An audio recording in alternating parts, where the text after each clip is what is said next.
Bonjour, je suis jeune ingénieur diplômé à l'INSA en GCU depuis 3 ans maintenant. Moi je suis très engagé, enfin, j'aimerais faire changer les choses un petit peu, donc au niveau de la société, au niveau du domaine de l'environnement. On a vu qu'on pouvait faire changer les choses grâce aux associations, grâce à la politique, au réseau aussi. Ce que je me pose comme question, c'est à travers l'entreprise. Peut-on faire changer les choses à travers l'entreprise si on n'est pas un dirigeant d'entreprise?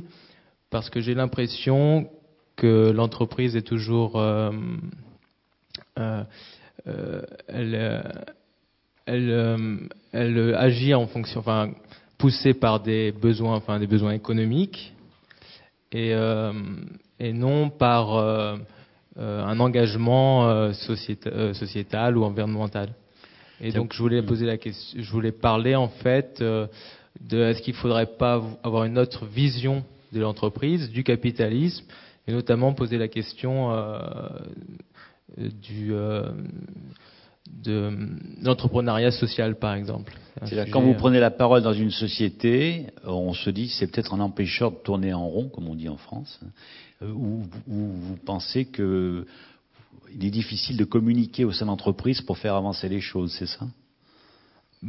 Oui, par exemple, si on parle de développement durable, j'ai l'impression que les entreprises qui travaillent sur le développement durable, elles travaillent parce qu'en fait, ça correspond à un marché. Le développement durable correspond à un marché, mais elles ne sont pas motivées par des engagements plus profonds. D'accord.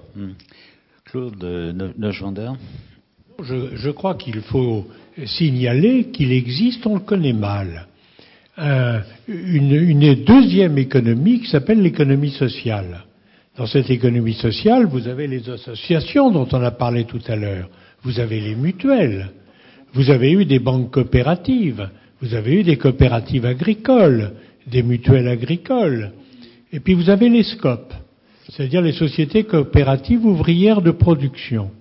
J'ai dirigé une SCOP pendant 30 ans qui faisait du conseil aux collectivités locales. Autrement dit, il y a beaucoup de choses qui existent et qui, à mon sens, devraient, c'est mon intuition, je me trompe peut-être, se développer un peu plus vite que elles ne l'ont fait jusqu'à présent. Et puis vous avez ce que M. Quignard vous a dit tout à l'heure, c'est-à-dire une entreprise proprement capitaliste, mais dans laquelle 30% de la masse salariale est représentée dans le capital de l'entreprise. Il faut bien voir que ça en change profondément l'équilibre, du moins je le crois. Autrement dit, ne croyez pas que vous êtes démunis. Vous avez eu plusieurs d'entre nous là qui ont montré qu'ils avaient la capacité d'agir autrement qu'on ne le croit généralement. Mais est-ce qu'il y a des voies pour accéder à ces scopes quand on est jeune ingénieur ou jeune architecte? Même si vous voulez créer une entreprise, c'est plus simple de faire une scope.